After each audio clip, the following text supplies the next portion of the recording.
우리는 이 세상을 살아가며 다양한 소속을 가지고 살아가죠. 내가 소속된 곳, 내가 소속되어 있는 곳, 내가 소속되어 있는 그 공동체, 그곳은 아마 한 곳은 아닐 겁니다. 나는 지금 여기에도 있고, 하지만 나는 다른 곳에서 다른 역할도 하고 있다는 것이죠. 가정 안에서 그 가정의 구성원으로 살아가기도 합니다. 어머니로서, 아버지로서, 아이들로서 그 구성원으로 살아가기도 합니다. 하지만 학교나 회사에 가면은 그 위치가 달라지죠. 학교에서는 뭐 학생이 될 수도 있고 선생님이 될 수도 있습니다. 그리고 이제 회사에 가면은 직장에서 사장님이 될 수도 있고 사원이 될 수도 있고 다양한 공동체를 우리는 구성한다는 겁니다. 아마 이 세상을 살아가는데 단 하나의 공동체만 소속되어 있다라고 여기는 사람은 없다라는 이야기이죠. 만약에 이 세상을 살아가는데 단 하나의 공동체밖에 없다라고 하는 사람은 뭔가 그 관계성에 있어서 굉장히 단절되어 있는 삶을 살아간다라고 볼 수도 있고, 아무 그조차도 없다라고 이야기한다면 그 사람은 무척이나 외롭고 힘든 삶을 살아간다라고 볼 수도 있을 겁니다. 우리는 공동체가 하나의 단체에 대해서 그 목적을 이루기 위한 그 집단과 무리들로 생각을 합니다. 이 공동체, 하나의 공동체가 있으면 그 공동체는 분명한 목적이 있겠죠. 그 공동체를 구성하는 목적이 있을 겁니다. 자전거 동호회라면 자전거를 타는 사람들이 자전거를 열심히 타기 위해서 모였겠죠. 뭐 봉사활동을 하는 단체라면 봉사활동을 하기 위해서 모였을 겁니다. 그리고 거기에서 우리는 그 공동체의 존재 목적을 그 공동체가 가지고 있는 의미로 생각을 합니다. 이 공동체는 그 목적을 위해 모였고 그 목적을 이루는 것이 공동체의 그 정의다라고 이야기를 한다는 것이죠. 1차적으로 우리는 그렇게 생각을 합니다. 그런데 단순히 우리가 목적을 이루기 위해서 그 공동체를 구성한다라고 한다면 여러 가지 공동체가 있겠지만 굳이 내가 속한 공동체를 택해야 하는가라는 질문과 마주하게 된다는 것이죠. 자전거를 타는 공동체는 많이 있습니다. 자전거 타는 사이클 많이 있고요. 자전거 타는 동호회 수십 개, 수백 개 많이 있습니다. 내가 마음만 먹고 찾으려고 하면 여러 개가 있습니다. 그런데 우리는 그 중에서 여러 가지 가운데 한 가지를 선택을 합니다. 그 찾는 기준은 무엇인가요? 내가 여러 가지 공동체를 선택할 수 있지만 그 가운데 하나를 선택하는 기준은 무엇입니까? 그 안에서 존재하는 관계성을 바라보며 살아간다는 것이죠. 내가 그 단순히 자전거를 타기 위한 목적뿐만이 아니라 그 공동체 안에서 마주하게 되는 하나의 그 경험을 나는 중요하게 생각하고 있다는 겁니다. 여기서 그냥 단순하게 자전거만 열심히 타는 공동체다. 나는 그게 좋아. 라고 하면 여기를 가겠죠. 하지만 여기 이 자전거 공동체에서는 자전거를 타면서 함께 화기애애한 목적도 다루면서 여러 가지 다양한 활동을 한다라고 한다면은 내가 자전거를 타기 위한 목적도 있지만 거기서 이루어지는 그 관계성을 바라보고 그것을 찾아가는 경우도 있다는 이야기입니다. 그리고 이것은 단순히 내가 공동체를 찾을 때뿐만이 아니라 하나의 공동체에 소속되어 있을 때 더 크게 느끼게 된다는 거예요. 앞서 이야기한 바와 같이 우리는 수많은 공동체 가운데 속해져 있습니다. 그런데 그 공동체에서 내가 어느 날 나와야 된다라고 생각을 하면은 우리는 마음속에 큰 부담이나 아픔이나 여러 가지 불편한 마음을 가지게 될 겁니다. 왜냐하면 내가 그동안 이 공동체와 함께 생활을 하면서 가졌던 정이라든가 관계라든가 그런 것이 있기 때문이죠. 단순히 예수님을 잘 믿는 공동체, 교회라고 하는 공동체, 그 공동체에서 내가 열심히 잘 생활했는데 어느 날 내가 그 공동체에서 나와야 된다라고 생각을 한다면 우리는 그 가운데 여러 가지 불편한 마음을 느끼게 된다는 이야기입니다. 그동안 내가 그 공동체 안에서 단순히 목적만을 위해 살았던 게 아니라 그 공동체 안에서 주어지는 다양한 친밀성도 함께 누려왔다는 것을 바라보게 된다는 이야기이죠. 공동체는 목적만큼이나 그 소속감이나 연대감을 통해서 이루어지는 친밀함이 존재한다는 이야기입니다. 이러한 친밀한 마음이 담겨져 있는 그 공동체 안에서 우리가 생활을 할 때 우리는 때로 여러 가지 다양한 감정을 느끼게 됩니다. 이 공동체의 친밀감과 소속감과 연대감들이 너무나도 강화되게 되면 이 공동체만 진짜고 나머지는 다 가짜가 된다라는 모습을 느끼게 된다는 것이죠. 내가 속한 공동체에 대해서 내가 애착이 강하고 내가 애착이 심해지면은 마치 그것만이 진리인 것처럼 바라보게 된다는 이야기입니다. 우리는 세계 2차 대전을 일으킨 독일의 나치 정권이 가지고 있는 민족주의에 대해서 알고 있습니다. 그 민족주의는 다른 것이 아닙니다. 자기네 민족이 우월하다. 백인 우월주의라고 우리는 쉽게 생각을 할 수가 있는데 그 우월 정신에 의해서 자기네 공동체만이 선택받고 우월한 공동체다라고 여기고 열등한 민족들을 다 쳐내야 된다라는 것을 이야기를 합니다. 자기네들이 가지고 있는 그 공동체에 대한 애착, 민족적인 애착이 크면 클수록 이러한 모습이 등장하게 된다는 것이죠. 공동체를 유지하기 위해서는 목적과 함께 어느 정도의 유대감이 조성이 되어야 합니다. 만약에 이 유대감이 조성이 되지 않는다라고 한다면 그 공동체는 잘 움직이지 못하게 될 때가 많다라는 이야기죠. 우리는 이 세상에서 그렇다면 믿음의 공동체를 이루어가는 과정 가운데 어떠한 믿음의 공동체를 이루어가야 할까요? 어떠한 믿음의 공동체를 이루며 살아가야 합니까? 너무나도 과도하게 우리들의 믿음을 이야기하고 우리들의 믿음에 대해서 선포하고 우리들의 공동체성을 강조하게 된다면 앞서 이야기한 다른 공동체들을 배척하는 그러한 우월주의에 빠질 수도 있을 것입니다. 우리는 이 사실을 역사에서 배울 수가 있죠. 믿음이라고 하는 이름 하에 수많은 전쟁을 일으키고 그리고 잘못된 행실들이 존재하는 것을 우리는 바라봅니다. 오늘날 존재하고 있는 팔레스타인과 이스라엘의 전쟁 역시 종교의 전쟁이라고 분석하는 분들도 많이 있습니다. 십자군 전쟁부터 비롯해서 근대 식민지 정책에 이르기까지 오늘날의 전쟁에 이르기까지 믿음이라는 이유로 많은 사람들을 억압하고 괴롭히는 모습들 늘 존재해왔다는 이야기이죠. 그러나 한편으로 우리가 또 이것을 너무 소홀히 우리가 가지고 있는 믿음에 대해서 믿음을 버리고 그냥 다 좋다 하면서 좋습니다 하면은 우리는 우리가 가지고 있는 믿음을 증거하지 못하고 살아갈 겁니다. 세상 사람들은 이야기를 하죠. 차별금지법이 빨리 통과돼야 한다라고요. 차별금지법이라는 것은 여러 가지 이야기가 있지만 종교적인 차원에서 교회적인 차원에서 바라보게 된다면 다른 종교에 대해서 그들을 차별하지 말아라라는 것이 핵심적인 가치가 하나가 부여되어 있습니다. 교회적인 차원에서 바라보게 된다면요. 이러한 분쟁, 여러 가지 종교적인 분쟁을 해결하기 위해서 너희는 너희가 믿는 신을 강요하지 말아라라는 것이 어떻게 보면은 하나의 가치로서 작용할 수가 있다라는 것입니다. 그래서 많은 차별금지를 반대하는 분들은 차별금지법이 통과가 되게 되면 교회가 선교하는 일에 있어서 많은 어려움을 당하게 될 것이다 라고 이야기를 하기도 합니다.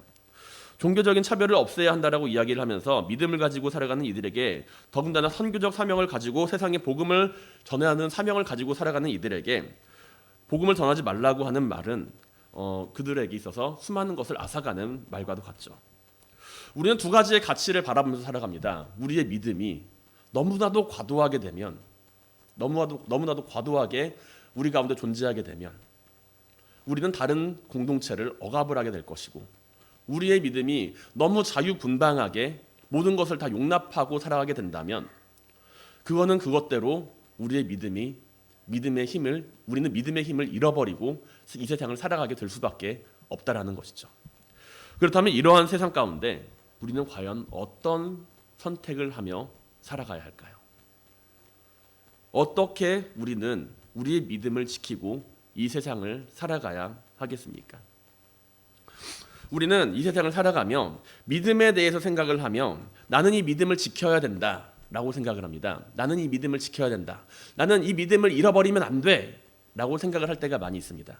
그렇지만 우리는 이 믿음에 대해서 바라보기에 앞서서 우리의 소속에 대해서 생각을 해볼 필요가 있습니다. 앞서 이야기한 바와 같이 우리는 여러 가지 공동체 가운데 소속되어 있고 여러 가지 공동체 가운데 하나의 구성원으로서 살아갑니다.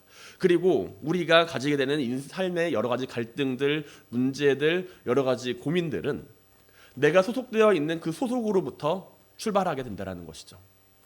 가령 예를 들어서 내가 여기에서는 아버지이고 여기에서는 목사님이고 여기에서는 어디에서는 군인이다, 학생이다. 여러 가지 신분들이 하나가 연결되어 있을 때 그 관계성 안에서 발생하는 충돌이 우리 가운데 고민을 만들어낸다는 것입니다.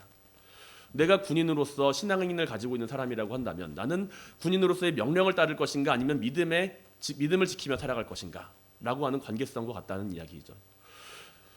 그렇다면 우리는 이러한 세상 가운데 우리의 믿음이 아니라 우리의 소속을 분명하게 할 필요가 있다라는 거예요.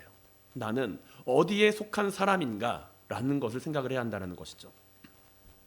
물론 소속의 문제는 곧 믿음의 문제와도 연결이 되어 있습니다. 하지만 우리가 믿음의 문제를 확실하게 하기 위해서는 내가 어디에 속한 사람인지에 대해서 생각해 볼 필요가 있다라는 이야기입니다. 오늘 본문을 보게 되면 주님께서는 12절에서 다음과 같이 말씀하세요. 예수께서 또 말씀하여 이르시되 나는 세상의 빛이니 나를 따르는 자는 어둠에 다니지 아니하고 생명의 빛을 얻으리라 라고요. 이 세상을 살면서 우리는 소속에 대해서 몇 가지를 말하지만 그 가운데 한 가지로 교회를 다니면서 믿음을 가지고 살아가는 사람들은 내가 주님과 함께 살아가며 주님께 소속된 사람입니다 라고 이야기를 합니다. 그리고 이것을 교회와 연결지어서 생각을 하죠. 주님께서 빛으로 이 세상에 오셨고 우리는 교회를 열심히 다니고 있고 주님을 열심히 믿고 있으니 나는 주님께 소속된 사람이다 라는 생각입니다. 그렇죠? 아닌가요? 나는 열심히 주님을 믿고 있으니 나는 주님께 소속된 사람이다. 그렇게 생각하지 않으세요?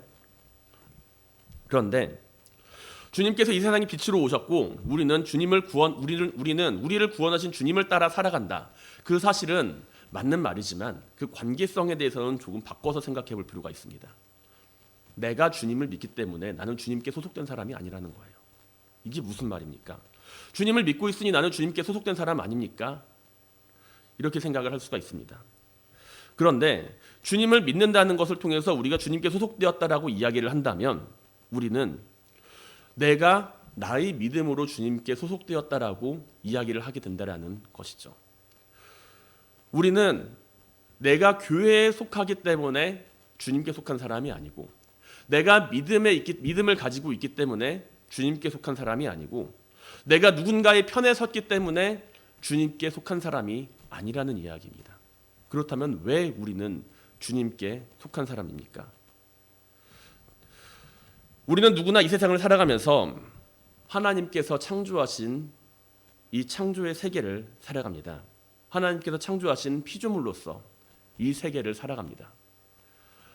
하늘도 하나님께서 만드시고 땅도 하나님께서 만드시고 동물도 하나님께서 만드시고 여러 가지 식물도 하나님께서 만드시고 나도 하나님께서 만드셨습니다. 하나님께서 창조하신 세상 가운데 작은 피조물로서 우리가 이 세상을 살아가며 내가 주님을 믿으니 주님께 속한 사람이다라고 이야기를 한다는 것은 이미 그 이전에 나는 주님께 속한 사람이었다라는 사실을 발견하지 못했다라는 것이죠. 우리는 이 세상을 살아갑니다. 그러나 내가 주님을 믿기 이전에도 주님께서는 이 세상을 사랑하셨고 내가 주님을 믿는다고 고백하기 이전에도 주님께서는 나를 바라보고 계셨습니다. 그렇다면 내가 믿음으로 말미암아 주님께 속한 사람인가요? 아니면은 내가 믿기 이전에도 주님께 속한 사람인가요? 우리는 너무나도 우리의 믿음을 당연하게 생각을 하고 우리의 믿음을 너무나도 크게 바라보고 있지만 그것은 어찌 보면은 내가 믿음을 가지고서 주님 편에 섰다라고 하는 것은 그 자체만으로도 매우 어리석은 생각이 들 수가 있다라는 거예요. 내가 누구의 것인지를 고백한다면 이 세상을 창조하신 분이 누구인지를 고백하고 내가 누구에게 속한 사람인지를 고백한다라고 한다면 나는 나의 믿음이 있기 이전에도 하나님께 속한 사람이었구나 라는 사실을 바라볼 수밖에 없다라는 이야기입니다. 하나님께서는 이미 이전부터 우리를 택하였고 하나님께서는 이미 이전부터 내가 나의 것이 아니라 하나님의 것으로 삼아주셨지만 우리는 그것을 모른 채 이 세상을 살아가다가 주님을 믿는 순간 내가 주님을 믿었으니 난 이제 주님의 편에 서겠습니다 라고 말을 한다면 그 믿음은 과연 무엇을 위한 믿음인가요? 우리는 하나님께 속한 사람이다 라고 하는 그 이야기 안에서 나의 믿음을 증거하는 것이 아니라 내가 하나님께 속한 사람이었다라는 것을 발견할 수 있어야 한다는 이야기입니다. 믿음 안에서 우리는 내가 주님께 속한 사람입니다 라는 것을 고백하는 것이 아니라 나는 주님께 속한 사람입니다 라는 것을 깨달아야 한다는 것이죠. 믿음 안에서 주님께 속하였다는 것을 깨닫게 되는 것은 단지 그를 지지하겠다라는 이야기가 아닙니다. 내가 주님을 믿으니 주님을 지지하겠습니다. 그런 이야기가 아닙니다. 내가 믿음 안에서 주님께 속하였다는 것을 깨닫게 되는 것은 그의 모습을 쫓아 따라 살아가는 것을 의미합니다. 그 모습을 흉내내는 것이 아니라 주님 안에 생명이 있으니 그 생명을 바라보며 그 생명을 걸고 살아가겠다라고 하는 의미입니다. 나는 주님께 속한 사람입니다. 그리고 여러분도 주님께 속한 사람입니다. 그리고 아직 주님을 알지 못하는 사람들도 주님께 속한 사람들입니다. 그들은 아직 자신의 눈이 어두워 주님을 바라보지 못하고 자신들이 주님의 것임을 깨닫지 못한 채 자신의 인생인 양 살아가고 있지만 인생의 참된 주인이 되시는 주님께서는 그들의 주인도 되신다라는 것이죠. 우리는 내가 주님을 믿는다라고 하는 그 믿음 안에서 나의 소속을 분명하게 해야 합니다. 이 세상을 창조하신 하나님을 믿고 있다라고 한다면, 내가 그분을 따르고 있다라고 한다면, 이 세상에 오신 주님을 바라보고 있다라고 한다면, 내가 주님을 믿는다라고 이야기를 한다면 우리는 우리의 소속을 분명하게 해야 된다라는 거예요. 내가 주님을 믿기 때문에 내가 주님의 편에 섭니다가 아니라, 내가 주님을 믿는 가운데 주님이 나의 주인이 되심을 내가 깨닫습니다. 그러한 믿음의 고백이 있어야 한다는 것입니다. 우리는 누구나 다 이상적인 믿음을 가지고 이 세상을 살아가요. 내가 가지고 있는 믿음, 내가 가지고 있는 생각하고 있는 믿음, 그 믿음은 가장 이상적인 믿음입니다. 내가 생각할 때 내가 가지고 있는 가장 이상적인 믿음이 누구나 다 우리 마음속에 있어요. 그러나 주님께서 원하시는 것은 내가 생각할 때 가장 이상적인 믿음이 아니라 주님께서 원하시는 믿음입니다. 자신이 경찰이라고 아무리 말을 해도 경찰에 소속된 사람이 아니라면은 그는 경찰처럼 옷을 입고 행동한다 하더라도 아무런 능력을 가질 수가 없습니다. 오히려 진짜 경찰이 오게 되면 그 옷은 벗겨지고 사람들 앞에서 부끄러움을 당하게 되겠죠. 그 사람이 아무리 자신이 경찰처럼 행동할 수 있다라고 생각을 해도 아무런 소용이 없습니다. 그 사람은 자신 속에 담겨져 있는 경찰의 가장 이상적인 모습을 행동하지만 그는 경찰에 소속된 사람이 아니기 때문에 아무런 힘도 발휘할 수가 없습니다. 믿음이 없어도 주님의 제자라고 생각하고 살아갈 수 있어요. 믿음이 없어도 주님의 제자처럼 행동할 수 있습니다. 내가 주님께 소속된 사람이 아니라고 하더라도 겉으로 보기에 주님의 제자처럼 행동할 수가 있고, 그렇게 겉모습을 주님의 제자처럼, 주님을 믿는 사람처럼 행동할 수가 있습니다. 그러나 우리가 바라보는 믿음은 내가 생각할 때 가장 이상적인 모습으로 신앙생활을 하는 것이 아니라 주님이 원하시는 모습으로, 내가 주님께 소속된 사람으로 그 사실을 깨닫고 주님이 원하시는 모습으로 이 세상을 살아가는 것이 바로 믿음을 가진 사람의 모습이라는 것이죠. 우리는 우리의 소속을 분명하게 해야 됩니다. 내가 어디에 속하였는가, 그것을 분명하게 해야 된다는 것이죠. 유대 바리새인들의 믿음, 우리는 그들이 믿음이 없다라고 이야기를 하지만 그들도 믿음이 있습니다. 단지 주님께서 원하시는 믿음과 다른 믿음을 가지고 그 세상을 살아갈 뿐이죠. 바리새인들과 같은 그 종교 지도자들에게도 분명히 소속감이 있었습니다. 자신들은 하나님의 선택받은 민족이다. 그 민족들 가운데서도 하나님을 향하여 죄를 짓지 않고 거룩하고 성결하고 의로운 생활을 하는 것이 바로 우리들이다. 그러한 믿음을 그들은 가지고 있었습니다. 바리새인들은 자신들이 하나님을 향해 죄를 짓지 않고 율법을 지키며 살아가는 거룩한 이들이라고 생각을 하며, 그 사실 자체만으로도, 유대민족이라는 그 사실 자체만으로도 하나님의 자녀가 되어서 구원을 얻을 것이라고 생각을 합니다. 그러나 주님께서는 그들이 아브라함의 자손인 것은 인정을 하지만 구원은 개인의 믿음으로 얻게 되는 것임을 분명히 말씀하고 계시죠. 바리새인들은 자신들이 생각하는 가장 이상적인 믿음을 율법 가운데 찾고 율법을 따라가면서 행동합니다. 그러나 그것은 바리새인들이 가지고 있는 그 믿음은, 그것은 주님께서 원하시는 믿음은 아니었다라는 것이죠. 주님께서는 무엇이라고 말씀하셨나요? 나는 세상의 빛이니 나를 따르는 자는 어둠에 다니지 아니하고 생명의 빛을 얻으리라 라고 말씀하십니다. 우리는 이 말씀 안에서 세상의 빛으로 오신 분이 누구인지를 바라보게 됩니다. 주님께서 원하시는 믿음은 세상의 빛으로 오신 주님, 세상의 참 빛으로 오신 예수 그리스도를 바라보며 그 소속감을 분명하게 하고 살아가는 믿음입니다. 세상에는 수많은 빛이 존재하지만 주님께서는 굳이 자신을 빛이라고 이야기를 하시며 역설적으로 모든 세상 가운데 인류가 처한 상태를 어둠에 빗대어서 설명하십니다. 빛으로 오신 예수 그리스도는 사람들이 알고 있는 빛과는 구별이 되는 아주 특별한 빛이죠. 사람들은 누구나 빛을 찾으며 살아갑니다. 빛 가운데 소속되길 원합니다. 어둠 가운데 걸어가기를 원하는 이들은 없습니다. 빛 가운데 자신의 빛을 비추며 살아가길 원합니다. 누군가에게는 그 빛이 세상의 권력이나 명예나 재물이나 건강이나 돈이나 인기가 될 수가 있습니다. 그 빛들은 분명히 사람들을 빛나게 합니다.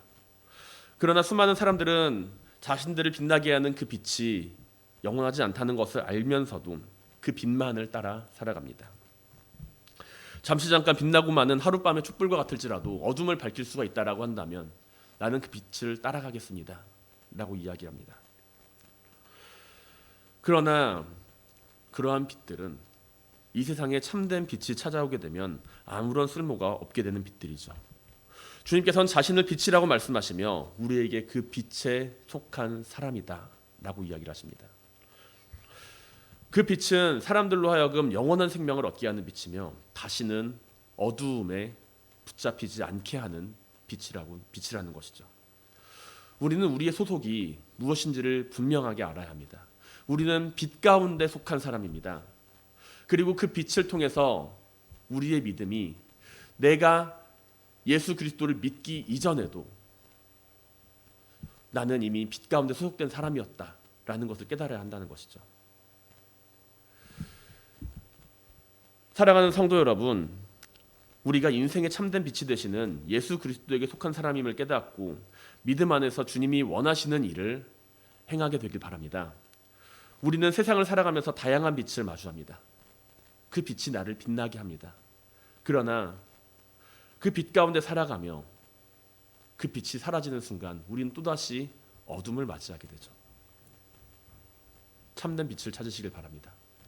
참된 빛에 소속되길 바랍니다. 그 빛은 여러분들이 주님을 선택하기 이전부터 여러분을 비추고 있었습니다. 그 빛을 깨닫고 그 빛 가운데로 걸어가는 모든 성도님들이 되시기를 주님의 이름으로 간절히 축원드립니다. 주님께서는 나를 따르는 자는 어둠에 다니지 아니하고 생명의 빛을 얻으리라 라고 말씀하시죠. 그리고 우리는 이 말씀을 통해서 빛의 역할을 알게 됩니다. 주님께서는 생명의 빛으로 오셨습니다. 그러나 자신이 빛나는 것이 아니라 그 빛을 사람들에게 비추는 일을 보여주십니다.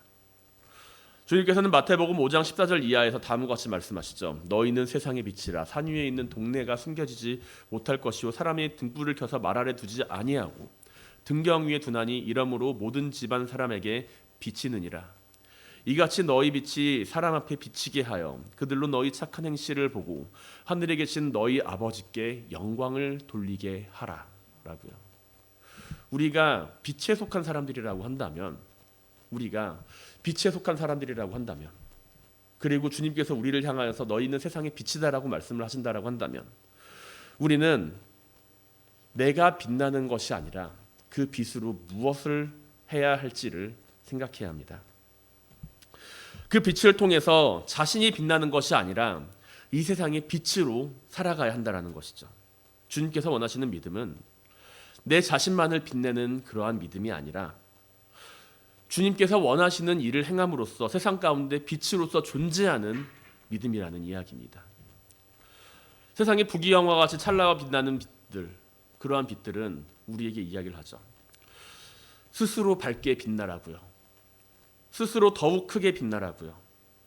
그 누구보다도 더욱 크고 강하고 큰 빛을 빛내서 사람들에게 주목을 받으라고 이야기를 합니다. 다른 사람들보다 밝게, 다른 사람들보다 크게 빛나는 것이 참된 빛이라고 이야기를 합니다.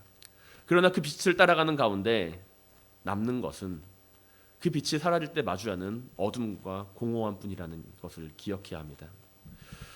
만약에 우리가 우리 자신을 스스로 빛내고자 한다면 우리가 가지고 있는 그 믿음을 통해서 스스로가 빛나고자 한다면 우리가 가지고 있는 믿음이 세상이 이야기하는 그 빛과 무엇이 다르다는 이야기입니까?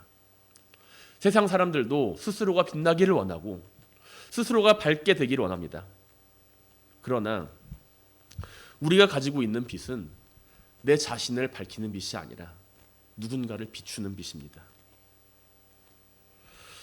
구약적인 전통 가운데서 빛이라고 하는 것은 앞으로 찾아올 메시아를 이야기합니다.